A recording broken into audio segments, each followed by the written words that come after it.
Le prophète sallallahu alayhi wa sallam, il a dit la foi est composée de 60 à 70 branches. Il a dit la plus haute c'est d'attester qu'il n'y a de divinité que Allah. Il a dit la branche la plus basse, la plus petite, c'est de voir un obstacle sur la route qui gêne les gens et de retirer cet obstacle afin que les gens se libèrent de cet obstacle. En gros, la branche la plus faible de la foi, c'est quoi? C'est l'altruisme. C'est-à-dire de faire en sorte que les gens ne soient pas dérangés par les choses nuisibles. La plus haute, c'est d'attester qu'il n'y a de divinité que Allah. Et la plus basse, c'est l'altruisme. Le fait de retirer quelque chose sur la route qui gêne les gens. Et parmi les branches de la foi, il y a plusieurs qualités. Il y a par exemple le tawakkul, la confiance en Allah. Il y a par exemple as-sabr, qui est la patience. Mais il y a une branche qui m'intéresse aujourd'hui dans ce podcast, c'est quoi? C'est l'yaqin, la certitude. El-yaqin, la certitude. C'est quoi l'yaqin? Le yaqin, c'est quand une personne, sa foi arrive à un niveau où il a réussi à extirper de son cœur tout doute. C'est-à-dire la personne a retiré de sa vie tout le doute. Et d'ailleurs, Allah il dit dans le Coran Karim, surat Baqarah, il dit ذَلِكَ الْكِتَابُ لَا رَيْبَ فِيهِ. Voici le livre au sujet duquel il n'y a pas de doute. Toute chose dans laquelle on retire le doute ne laisse de place qu'au yaqin, à la certitude. C'est pour ça Allah il dit ذَلِكَ الْكِتَابُ لَا رَيْبَ فِيهِ. Voici le livre au sujet duquel il n'y a pas de doute. Hudan lil muttaqin, un guide pour les pieux. Mon frère, si tu n'es pas pieux, le Coran ne peut pas te guider. Tu peux lire le Coran 1 milliard de fois, ça ne te servira à rien si tu n'es pas taqi, si tu n'es pas pieux. C'est pour ça Allah il dit clairement Hudan lil muttaqin, un guide pour les pieux. Mais il ne s'arrête pas Allah. Alladhina yu'minuna bil ghayb. Ceux qui ont cru en quoi? En l'invisible. C'est quoi l'invisible? C'est Allah, les anges, le jour du jugement, le paradis, l'enfer. C'est ceux qui ont cru en l'invisible et qui ont eu quoi? La certitude, le yaqin, malgré qu'ils n'ont pas vu avec leurs yeux de manière oculaire. Et c'est ça le yaqin. Le yaqin, c'est de démentir les yeux. Mes yeux n'ont pas vu, mais j'ai le yaqin, la certitude et j'y crois. C'est ça le yaqin. Il y a un compagnon du prophète sallallahu alayhi wa sallam, il avait atteint un niveau de yaqin tellement fort qu'il a dit, textuellement, il a dit, même si Allah me montre le paradis ou l'enfer, ça ne va pas augmenter mon iman. Parce qu'il a déjà le yaqin.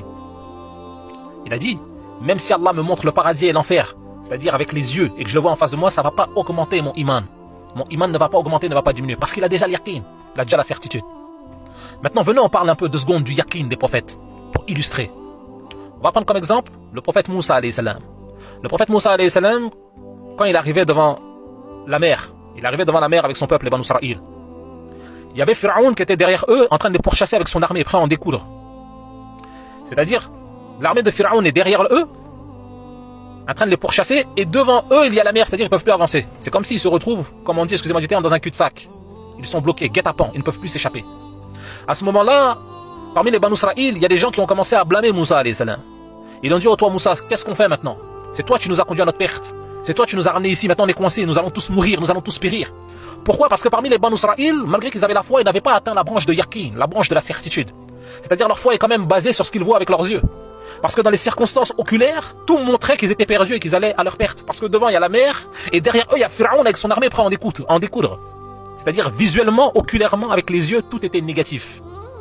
Mais Moussa alayhi salam, lui, il a l'yaqin. Moussa alayhi salam, lui, il n'a pas de doute, il ne doute pas sur Allah. C'est pour ça quand ils lui ont fait toutes ces objections négatives, en disant, toi Moussa, qu'est-ce qu'on fait? Il est où ton Seigneur maintenant? Où est ton Dieu? Moussa alayhi salam, il leur a répondu, il leur a dit Kalla. Il leur a dit tout, en gros, il a rejeté tout ce qu'il a dit, tout ce qu'ils ont dit, en leur disant Kalla. Il a dit, Allah, il est avec moi et Allah, il va me guider. Sans aucune crainte. Sans aucun doute. Avec la certitude yaqin que son Seigneur va lui guider, va lui trouver une solution. Malgré que les circonstances visibles, visuelles montrent que c'est foutu. Nous sommes devant la mer et Pharaon est derrière, on est bloqué. C'est-à-dire, le temps est tellement éminent et proche pour que l'armée de Pharaon vienne exécuter tout le monde parmi les Banu Israël. Il reste très peu de temps, ils approchent. Mais Moussa alayhi salam est resté serein, pourquoi? Parce qu'il a l'yaqin. C'est pour ça qu'il leur a dit Kalla. Et c'est pour ceux qui connaissent l'arabe, l'étymologie du mot Kalla, c'est plus fort que la. Parce qu'en arabe, on peut dire la, qui veut dire non, mais Kalla, c'est encore plus fort que la. C'est comme quand à l'armée, les gens disent négatif. C'est-à-dire, c'est un non renforcé. Donc Moussa alayhi salam, il a dit à son peuple, il leur a dit Kalla. C'est comme s'il leur a dit, je rejette tout ce que vous dites. Parce que lui, il a l'yaqin, il a la certitude sur Allah. Et quand il a dit Kalla, qu'il a rejeté les paroles de son peuple et qu'il a dit, Allah, il est avec moi, et Allah, il va me guider. Allah, il lui a révélé, il lui a dit, frappe avec ton bâton sur l'eau. Et quand il a frappé avec son bâton, Allah, il a ouvert la mer en 12 portes, en 12 tranchées. Allahu Akbar. Et Allah, il dit, tu aurais vu chaque tranchée qui était grande comme les montagnes. Et c'est pas seulement, Allah, il a nivelé le sol. Et chaque tribu a su dans quelle tranchée passer. Et ils ont traversé la mer Rouge en sécurité. Mais tout ça, c'est pour montrer que il y a une différence entre l'iman, la foi, et il y a une différence entre ceux qui ont la foi et l'yaqin. qui est une qualité supplémentaire dans la foi. C'est pour ça, on dit que l'iman est basé de plusieurs branches, parmi lesquelles il y a aussi le yaqin. Il y a des gens qui ont la foi, qui n'ont pas le yaqin. Mais il y a des gens qui ont la foi et qui ont le yaqin sur Allah, qui ne doutent pas. C'est-à-dire qu'ils ont retiré de leur cœur le doute. Et dans toute chose dans laquelle on retire le doute, ne laisse que de place au yaqin. Maintenant, on va prendre un exemple aussi sur le prophète aussi. Lui aussi qui a fait preuve de yaqin. Un jour, il y a un bédouin, il est venu voir le prophète sallallahu alayhi wa sallam. Il a dit, Ya Rasulullah. Il a dit, à qui appartient la volonté? Le prophète alayhi wa sallam lui a dit, la volonté appartient à Allah. C'est Allah qui fait ce qu'il veut. L'homme, il était debout. Il a dit, c'est faux, je suis pas d'accord. Il a dit, Ya Rasulullah, regarde, je m'assois. Et l'homme, il s'est assis. Il a dit, je me suis assis, c'est parce que moi je veux. C'est pas parce que Allah, il veut. Le prophète, il lui a dit, tu t'es assis, c'est pas parce que toi tu veux. C'est parce que Allah, il a voulu, Allah, il t'a permis. L'homme, il s'est fâché. Il a dit, bah, regarde, Ya Rasulullah, je vais me lever. Et l'homme, il s'est levé, il s'est mis debout. Il a dit, je me suis mis debout parce que moi je veux. C'est pas parce que Allah, il veut. Et le prophète a rétorqué, il a dit, tu t'es mis debout. C'est pas parce que toi tu veux. C'est parce que Allah, il a voulu, Allah, il t'a permis. L'homme en colère, il a tourné un peu son visage, il a vu un palmier, il a vu un arbre. Il a dit, Rasulullah, tu vois l'arbre qui est là-bas? Je vais aller le couper. Et si je coupe l'arbre, c'est parce que moi je veux. C'est pas parce que Allah, il veut. Le prophète, il a dit, si tu vas là-bas et tu coupes l'arbre, c'est pas parce que toi tu veux. C'est parce que Allah, il le veut et Allah, il va te permettre. Et l'homme en colère encore, il lui a dit, Rasulullah, bon, l'arbre, j'ai plus envie de le couper. Je le laisse. Et si je laisse l'arbre et que je le coupe pas, c'est pas parce que Allah, il le veut. C'est parce que moi je veux. Le prophète, il a dit, si tu laisses l'arbre et que tu ne le coupes pas, c'est pas parce que toi tu veux. C'est parce qu'Allah a voulu que tu laisses l'arbre et Allah, il t'a permis de le laisser. La ilaha illallah. Allahu Akbar. Quel yaqin excellent du prophète sallallahu alayhi wa sallam. C'est-à-dire, ils ne doutent plus. Ils ne doutent plus sur Allah. Il n'y a plus de doute. C'est-à-dire, leur cœur, ils ont retiré de leur cœur, ils ont extirpé de leur cœur le doute. Ils ont la certitude sur Allah 1000%. Quel yaqin excellent. Et d'ailleurs, Allah, après cette situation, pour confirmer le prophète, pour confirmer la certitude exquise qu'il avait face à ce débat avec ce bédouin, Allah a révélé dans le Coran en disant, sachez qu'il n'y a pas un arbre sur terre que vous coupez, ou bien que vous laissez debout sur ses racines sans que ce soit parce que c'est Allah qui le veut. Sachez qu'il n'y a pas un seul arbre que vous coupez, ou que vous laissez debout sur ses racines sans que ce soit par la permission d'Allah et parce que Allah il veut. Allahu Akbar. La ilaha illallah. C'est ça la foi, les frères. C'est ça la foi, mes chers frères, mes chères sœurs. Et Allah subhanahu wa ta'ala, il nous explique dans le Coran Karim à plusieurs reprises que le plus important c'est de ne pas douter, c'est d'avoir l'yaqin, la certitude sur Allah. La certitude que c'est Allah qui le fait, la certitude que c'est Allah qui le donne, la certitude que c'est Allah qui élève, la certitude que c'est Allah qui rabaisse. Hein? Al-Jabbar, Al-Fa'al lima yurid. Hein, le transcendant, celui qui fait ce qu'il veut, c'est qui? C'est Allah subhanahu wa ta'ala. Il dit, il y a plein de graines de moutarde, que ce soit dans la mer ou dans le ciel, ou dans un rocher qui ne sera pas ramené vers Allah. Il est au contrôle de tout. Il gère tout, et il n'y a rien qui lui échappe. La ilaha illallah. Allah subhanahu wa ta'ala lui-même, il nous donne un exemple de ça dans le Coran, dans Surat Al-Anfal.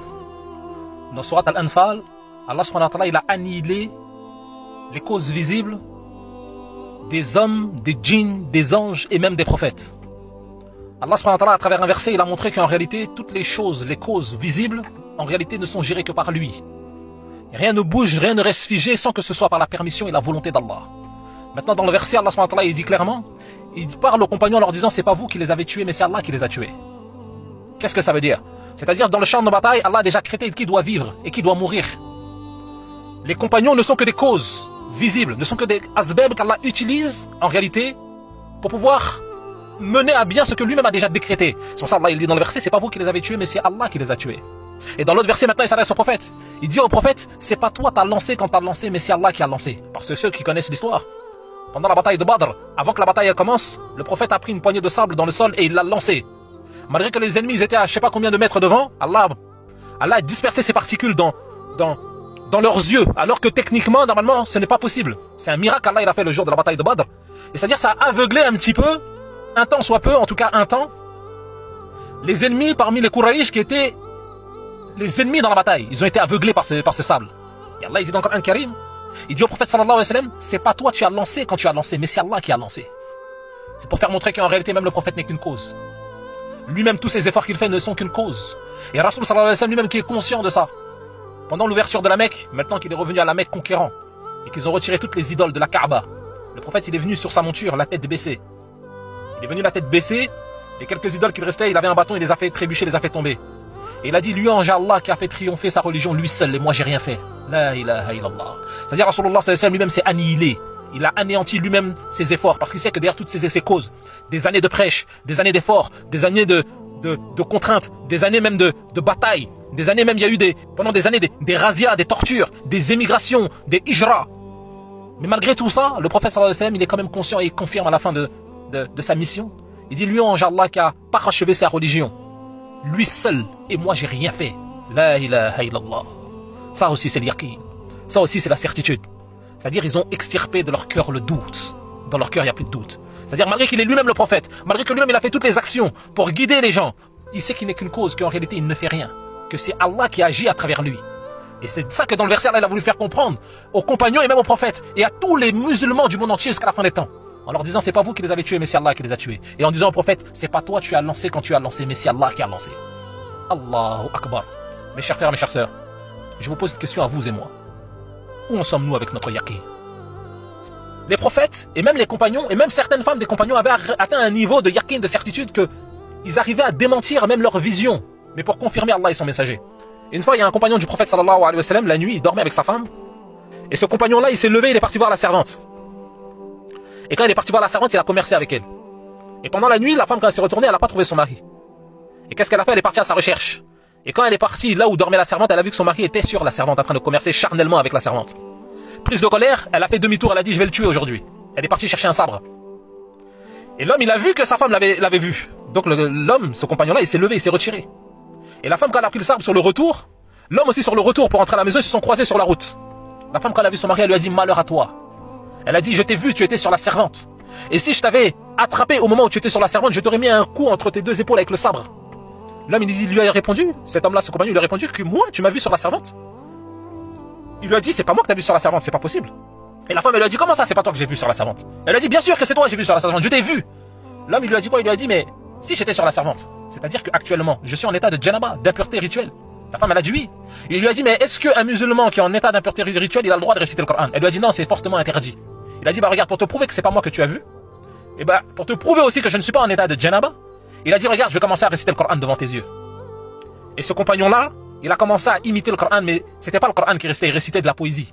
Il a commencé à parler il a commencé à faire un peu un remix en disant par le firmament, par les étoiles, Allah, le prophète, le messager, etc. C'est-à-dire, il a remixé une poésie, vu que sa femme ne maîtrisait pas bien le Coran, elle pensait que c'était le Coran qui récitait.